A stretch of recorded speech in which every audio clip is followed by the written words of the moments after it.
देखिए, रिया के अंदर जिस तरह बजरी की माइंस अलॉट की सरकार ने सारे नियम कायदों को दरकिनार करते हुए जुलाई अगस्त के अंदर बड़ी रैलियां रिया और नागौर के अंदर उस समय सरकार से वार्ता के बाद 20,000 से ज्यादा लोग थे वहां पे और 20,000 की रैली रिया के अंदर हुई।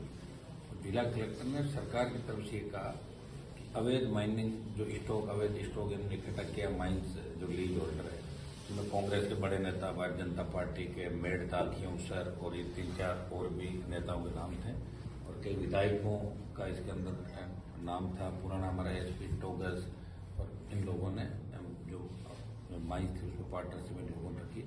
कुछ जो और माफिया क्रिमिनल टाइप के लोग थे उनकी भी हिस्सेदारी थी और यहाँ के लोगों को डरा धमका के सीधे साधे ग्रामीणों को और अवैध बजरी से ये पूरा खौफ पैदा करना चाहते थे। इसको लेकर हमने रैलियां की। सरकार अपने वादे से मुकर गई।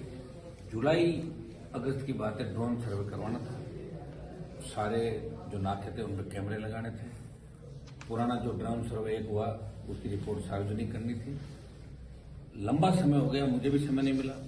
पार्लियामेंट चलती रहती है, बाहर घूमते रहते हैं। इस दरमियान रिया के लोगों ने 1-2 बार आंदोलन किया तो डेगाना डीवाईएसपी और इन लोगों ने चेयरमैन गिरधारी लाल जी जिनके साथ धक्का मुक्की की, मारपीट की और क्रॉस मुकदमे दर्ज किए। मेड़ता के अंदर कांग्रेस पार्टी इस जिले के अंदर राजस्थान में सोई हुई है, विपक्षी भूमिका राष्ट्रीय लोकतांत्रिक पार्टी निभा रही है। परसों हमने रैली करी।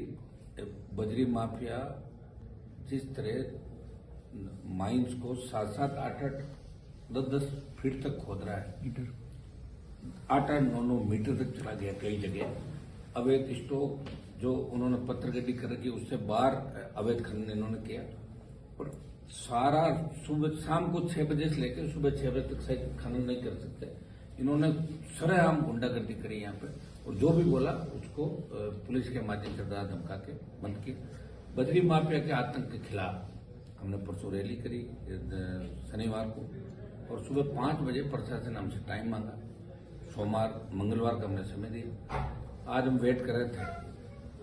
एक मुद्दा हमारा ये था बजरी के अलावा बजरी की जो भी इलीगल गतिविधियां हो रही उन पर रोक लगे और इन पर लगाम कसी जाए, इन पर जुर्माना हो, मुकदमे दर्ज हो। गलत रवाना गलत रसीद बुक छपा के जिस तरह वैध कर रहे हैं अवैध बजरी को, इसको लेकर भी कई मामले हमें दर्ज कराने।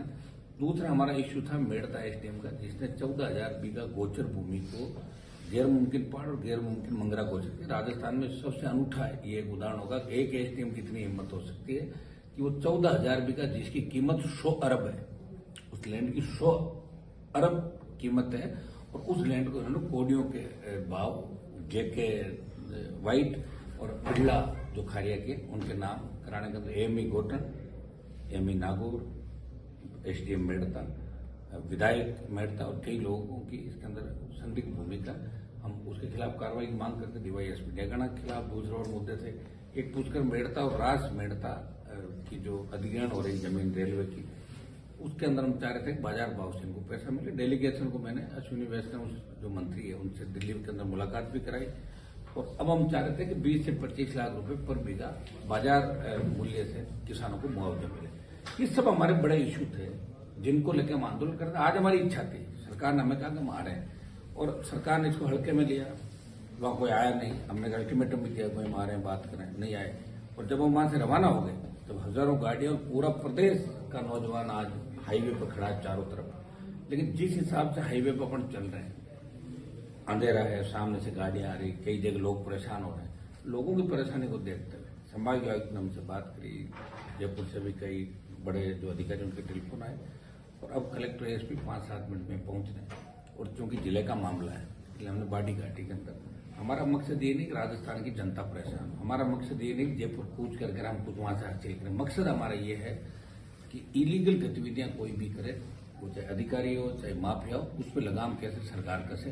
और माफिया के खिलाफ संघर्ष राष्ट्रीय लोकतांत्रिक पार्टी हमेशा करती आई। पिछले 5 साल के टर्म में भी बजरी माफिया का इलाज हमने राजस्थान के अंदर किया था। हम चाहते हैं लोगों को सस्ती बजरी मिले और आम आदमी गरीब आदमी के हितों पे कुठाराघात नहीं हो और नदी का स्वरूप नहीं बिगड़े। ये हमारे प्रमुख मुद्दे हैं। और ये रेलवे लाइन से लेकर तमाम जो भी करप्शन के खिलाफ जो कार्रवाइयां ये हम लोग करवाना चाहते हैं, इसको लेकर हम वेट कर रहे हैं। एक बार वार्ता सफल हो जाती ठीक है, नहीं होती तो जयपुर कूच हमारा यथावत रहेगा।